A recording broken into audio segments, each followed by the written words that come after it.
good afternoon, and welcome to this special edition of Sports Talk with, I'm joined by Bermuda Olympian Tyrone Smith, and we're in this conversation, Tyrone, because just about a week or a week and a half ago, World Athletics announced they'll be introducing a significant change to the way takeoff fouls are judged in long and triple jumps starting on November 1st of next year.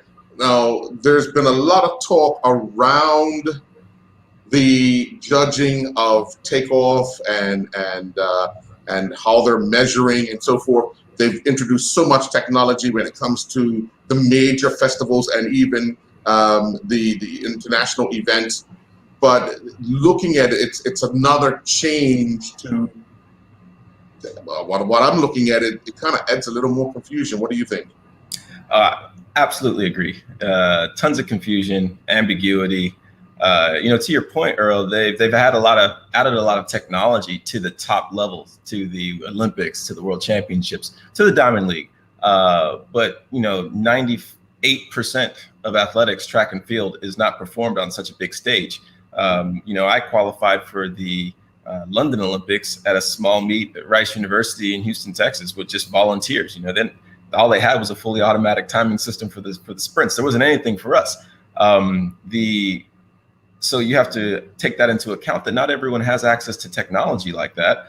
And now you're asking judges to overrule a plasticine, which at least is a clear indicator that something's been done wrong.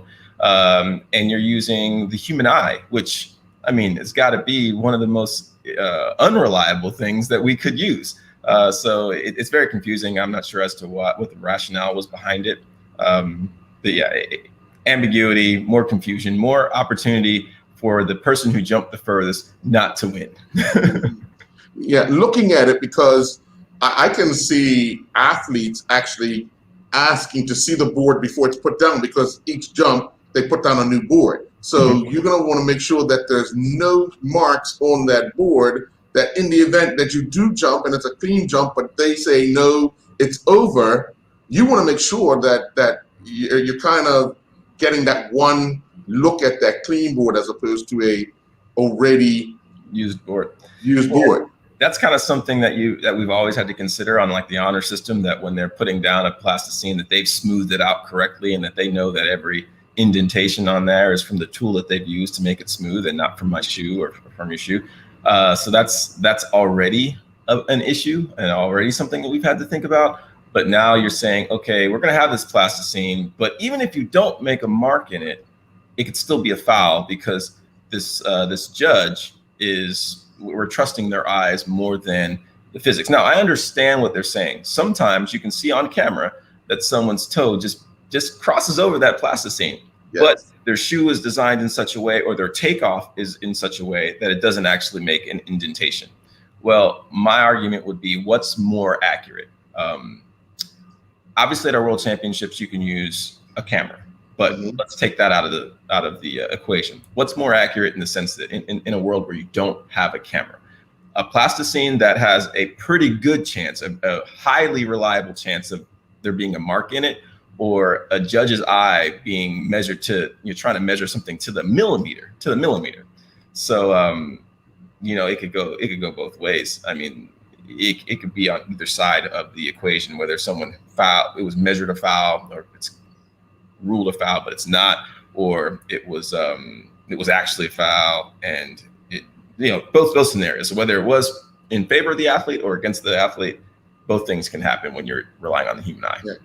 Being from the outside looking in, I read it over and over and over again. I was totally confused with it on the way they try to explain it. But how do you think it came about that they made this decision?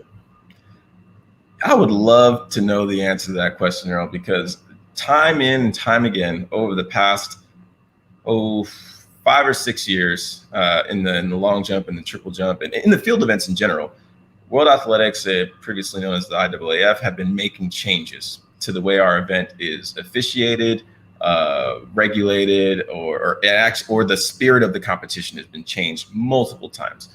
2016, the Olympic year, it was they took away the amount of time that we had in between jumps. In between jumps, right. The previous year, it was only at the Diamond League, only the top 4 competitors got a full complement of 6 jumps, in which case you had 4 people who were jumping every 3 minutes, which watered down the competition because everybody was tired. So there's been these unilateral changes, and the point being that I have no idea how they came to this decision. We have no insight as to these conversations. Do they have athletes who are there to advocate for us? The answer is obviously no, because I don't think anyone who's ever been a jumper or a field eventer would have agreed that, we need to just go ahead and do this. This is a great idea. Someone in a room sat and said, this is a great idea, let's do it. And there was no one there to object. That fact alone says to me that there aren't field event advocates in these meetings. I promise you, if Jonathan Edwards was in that room, he would pull the rest of his hair out. So, yeah. I was a bit concerned when I realized that they had cut down the amount of jumps you get in the preliminaries as opposed to going into the semifinals and finals. Some people take those 3 jumps to warm up, and knowing that they have the other 3 in the preliminaries, but now that's cut to where you only get 3, is kind of handcuffing a participant. Am I right? Just using my own personal experience. So 2015, I won the Rabat World Challenge, and with a jump of 8 meters 20. I opened up that competition with 2 fouls and a 7.96, which would at the time put me in 5th place. That would have been the end of my day in the following year, 2016. But the 5th round, I subsequently went 8.06, and in the last round, I went 8.20, winning the competition, going from 5th to 1st place. That happens all the time. Yes. And that is the spirit of the event. It just takes 1 jump. And so everyone should be given, within the rules of the original competition, if there's a certain amount of athletes, I believe it's 8 or 9 go to get the full 6 complement of jumps, so again, that just lets me know, or really indicates to me, that there isn't someone who's lived this life in the room helping to make these decisions.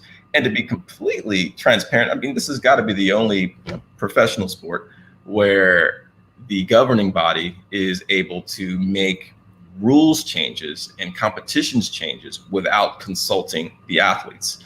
And, this is kind of getting off on a whole nother soapbox, but once again, the World Athletics treats the event, so the Diamond League Championship, the World Championships, they treat that as the product. Instead of, for example, in basketball, where they treat the athlete as the product and as the brand. And that's why you have people that buy into their stories and follow the season all the way through. And yes, of course, they have higher ratings for the finals, but they also have really high ratings in October when the Lakers play the Celtics, because they've got into that history, and the athletes help bring that to life. So World Athletics, we're the commodity, meaning we're interchangeable, meaning we're a dime a dozen for them as athletes. And so they feel empowered and justified to make these decisions, changing the measure or the rule by which we are considered great or elite. They're changing that bar without ever having spoken to the athletes. And that's that's untenable. And I think I'm correct in saying this. You guys were the only ones to reduce to 3 attempts, because I think high jump still has, the 6 attempts, if I'm not mistaken. So for a high jump and pole vault, I guess they're the same thing, where they get 3 attempts at every bar. Right. I'm not sure about the limitation on the jumps. Right. They get 3 per height. Right. So now if we look at that, we're gonna, I guess someone in the room must have said, well, let's just give them 3 jumps. But to train for qualify, and I'm talking about the Olympics, the pinnacle, to only be allowed to jump 3 times is kind of something that you're hindering a person's growth and the chance to go from 5th to 1st. Exactly, and it happens all the time. I mean, I'm trying to think of a great example of someone going from down in the order into the medals, and I want to say 2013 World Championship, Ignatius Geiza We both jumped 789 in the qualifying round, but his second best jump was further than mine. So he went through to the final, and I was number 13 again. And in the final, he jumped like 827, and I think it was in like the 5th or 6th round. It was later on. And that's just one that I can think of off the top of my head, but it happens all the time at every level, not just at the Olympics and the World Championships, but at the youth level as well. Sometimes it's adrenaline. Sometimes it's, hey, you know, I've got nothing to lose and everything to gain. It's a mentality. Right. And I understand wanting to like make every round exciting, but look, you know, this is the nature of the event. This is the spirit of the event. It only takes one jump or one throw. And, you know, taking away from that only really will take away from late round excitement that typically happens. Right. Where it could be exciting right from the start kind of thing. Now, making it the 3 jumps, just the 3 jumps initially, does that put more pressure on the athlete itself? Because you can have, you can jump, say hypothetically you jump 815 your first jump. Can you then keep passing, or would you continue to jump your 3 jumps and then go into the final kind of thing? Well, I need some clarification on whether that initial. So from what I understand, that those initial jumps still carry through. So you know, I as a long jumper, if I open up with an 815, it's going to be a good day. So I'm going to take every jump that they give me, because if I'm opening with 815, then the math tells me that I should be well over 840 by the time the day is through. So I don't think it changes anyone who has the ability to open up big. But those who take a while to get it going, maybe with different conditions, maybe they just got off of a plane. You know, my wife's a pole vaulter, and, you know, it takes them sometimes to a couple of bars to figure out what pole they should be on. And sometimes they're strong enough to be able to get over a bar on the wrong pole or whatever, but that data is critical in order for them to jump high later on. And the same thing is for a long jumper. I mean, the data is critical. What I get coming down that runway, whether it's a great jump or a foul, I need that in order to jump further later on in the competition. So, you know, and it's you're accumulating little bits and pieces, and you're hoping to put it together at the end. You're trying to remember what you did in practice. You're trying to remember the last time you jumped at a meet and it was that temperature, or you were feeling this kind of way, or whatever. So I think they're trying to make the event more exciting. They're just going about it the wrong way, because I feel that if the public, or if the people in the stands and the people watching at home on TV were able to understand everything that I just said about what I'm doing inside my head, what me and my coach are talking about, the trash talking that's going on between the jumpers, the fun that we're having, if the public could see all of that, it's already exciting. That's already there. The problem is that you only want to show 1 or 2 jumps on a TV broadcast or on a recap. And I mean, and to that point, if that's all you're doing, then what's the point of cutting down on who's jumping anyway? You're not going to show us on TV regardless. Have they indicated time constraints or anything like that? Because you would jump your preliminary rounds in the morning, and then the finals would be the next night, or is it that night?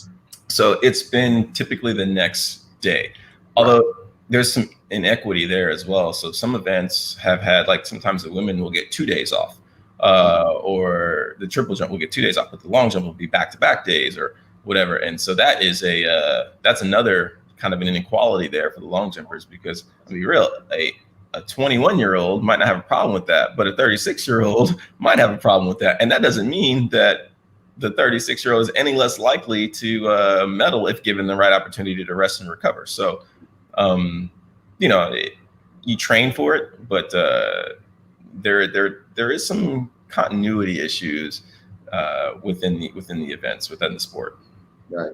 Now, this opens up a different challenge for, like you said, they've made provisions for the bigger meets, the Diamond Leagues, the World Championships, the Olympics, but for the amateur track meets, such as the ones we have in Bermuda, it kind of makes it a little more difficult for that one person who probably is going on basic training, and not, because you would need to be well versed on those rules in order to say foul, no foul, you know what I mean? So you don't think that they've thought through the amateur process as in this decision, do you? Absolutely not. And on top of that, what's worse is that there's already some confusion amongst the officials. We were mentioning before we went live, I've been in a situation where I had a plasticine board. I took a jump, felt like a great jump, came back to the board, and they threw the red flag. And I went back and said, okay, but where's the mark on the plasticine? Oh, there is no mark. The plasticine's too hard, but I saw you do it. Well, the rule book says that if there's no mark, it's a fair jump, right? But well, no, I saw it, so it's a foul. So there's already some misunderstandings there. So now in this new rule, they are correct. If they observed it being a foul, regardless of the mark on the plasticine, it is a foul. But a very savvy long jumper could argue and put pressure and figure out how to get an official to rule it back in their way. And that's not supposed to be the case. It's supposed to be black or white. So if I'm at a competition and I jump and they say it's a foul and there's no mark in the plasticine, but they saw it, I could say, well, I know they don't have PhDs in track and field officiating. So I could say, no, that's only if you don't have a camera, or only if you have a camera does it work that way. And, that's enough to put a seed of doubt in their head. And they're like, oh, maybe they're right. Oh, whatever. Let's just give the white flag and move on to the next jumper. So it's not supposed to be ambiguous. It's supposed to be black and white. And the plasticine is a very clear way to do that, regardless of if someone gets away with one or not. It's more reliable than the other way with the absence of a camera, or in the absence of a camera. Right. So looking at it right from the outset, like I said at the beginning, it was confusing to me, and I'm not even in the sport. So I know hopefully they can actually sit down. Well, I guess what needs to happen, is the throwers or the field people need to have representation, as well as the track people need to have representation. So there's somebody in the room that says, well, hold up, we're not still in 1932. We're in 2020. Let's allow the athletes to have some sort of say in this, because they're going through it, kind of thing, which I think that's missing. Absolutely. The voting power, I think, is the most important part of that.